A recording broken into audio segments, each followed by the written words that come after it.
E o homem disse: até que enfim, osso dos meus ossos, carne da minha carne. Seu nome será mulher, pois foi feita do homem. Portanto, o homem deve deixar pai e mãe e unir-se à sua esposa. E os dois se tornarão uma carne. O homem e a mulher estavam nus, mas não sentiam vergonha.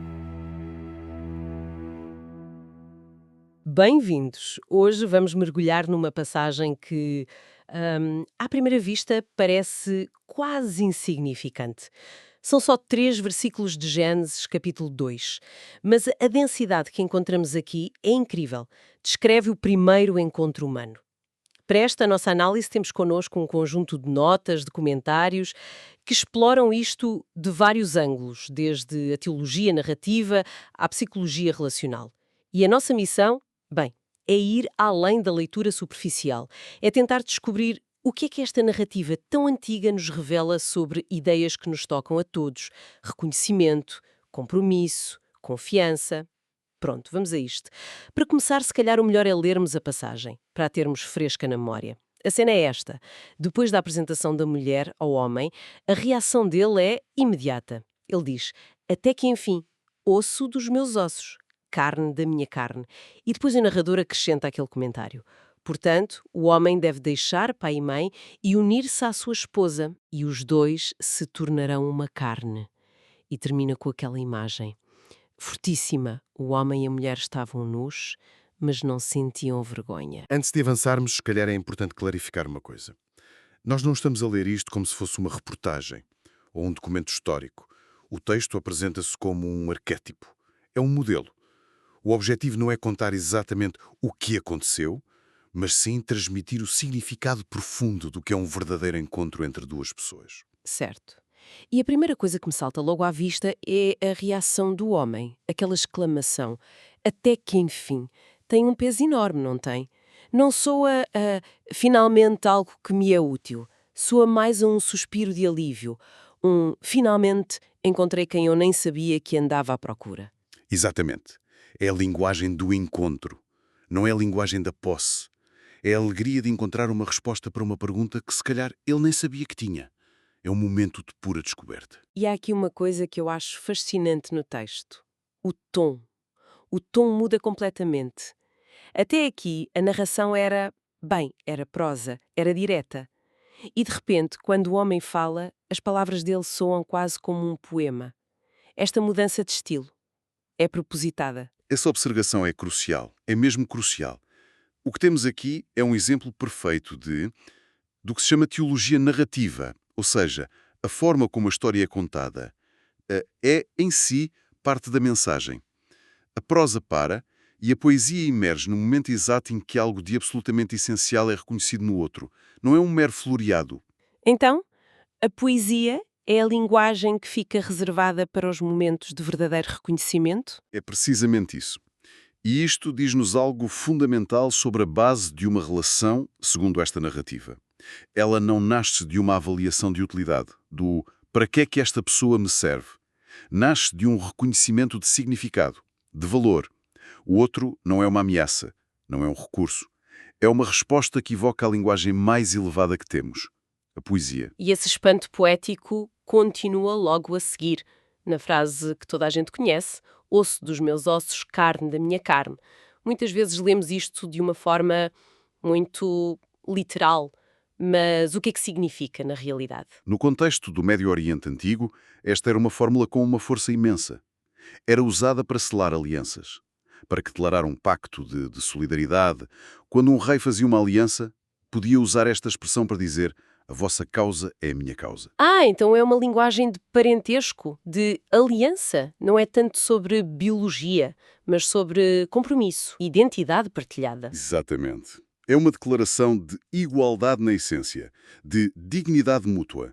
Ele reconhece nela alguém da sua mesma substância, do seu mesmo valor.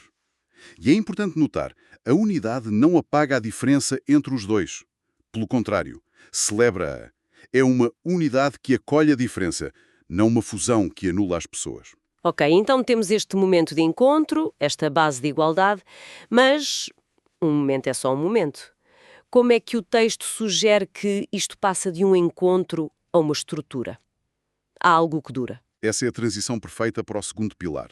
Logo a seguir a esta fala poética, o narrador intervém, como uma espécie de comentário editorial. Ele diz: portanto, o homem deixará pai e mãe e unir-se-á à sua esposa. É como se ele dissesse: viram o que acabou de acontecer? É por isto que as relações funcionam desta maneira. Passos, não é? Deixar, unir-se e tornar-se um.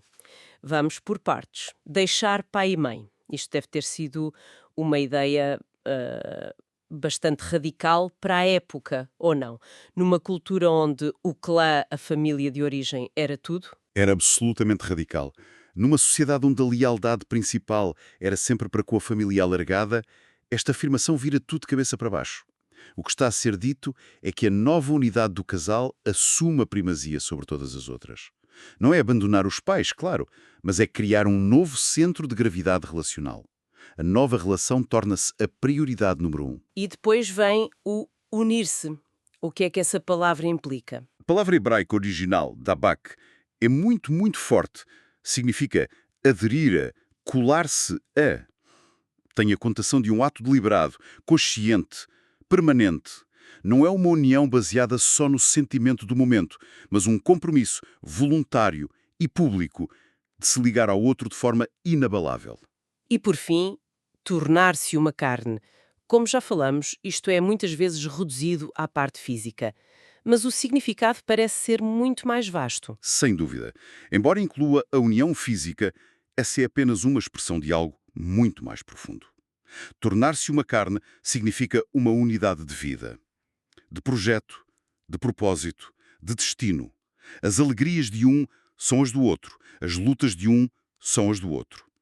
Uma das notas que temos descreve isto de uma forma que eu acho brilhante. Não é uma fusão de identidades. Mas uma aliança de destinos. Gosto muito dessa expressão. Exatamente. Uma aliança de destinos. É quase como dois sócios a fundar uma empresa. Não estão só a partilhar um espaço, estão a partilhar o risco, a visão, o futuro, as suas histórias individuais fundem-se numa só. É uma analogia perfeita. Duas vidas que escolhem caminhar juntas de tal forma que se tornam uma só narrativa. E isto liga-se ao propósito de tudo isto. Se recuarmos um pouco, a razão para a criação da mulher é aquela declaração de que não é bom que o homem esteja só. Portanto, esta união, esta aliança, é a resposta à solidão humana. É um dom. E não é um fim em si mesma, pois não.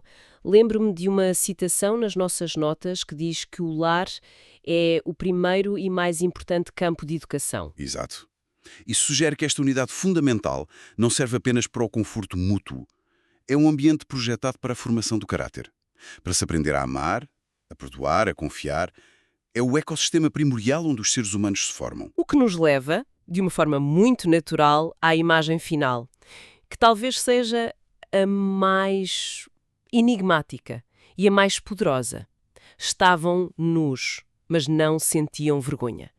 Confesso que esta frase sempre me pareceu carregada de significado. O que é que está aqui a acontecer realmente? É uma declaração de uma profundidade imensa. A nudez aqui não é apenas física, é existencial.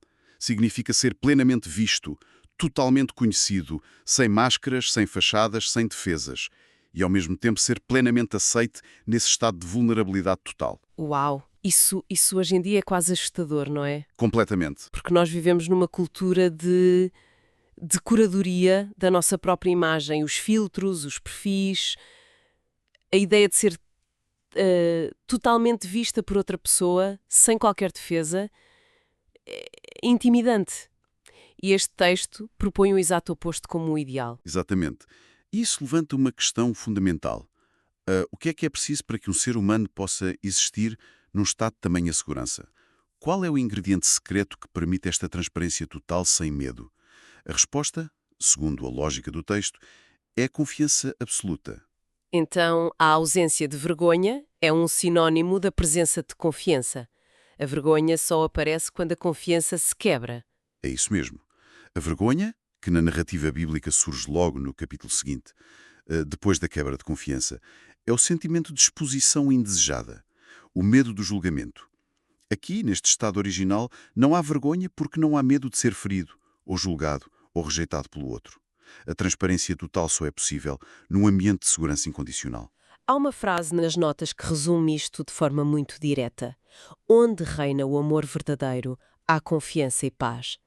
Parece que a confiança não é um extra, é o próprio ar que a relação respira. Sim, e há uma pequena meditação aqui nas notas que liga todos estes pontos de uma forma perfeita. Se me permites, diz assim: onde há confiança, a exposição não assusta. Onde há compromisso, a transparência floresce.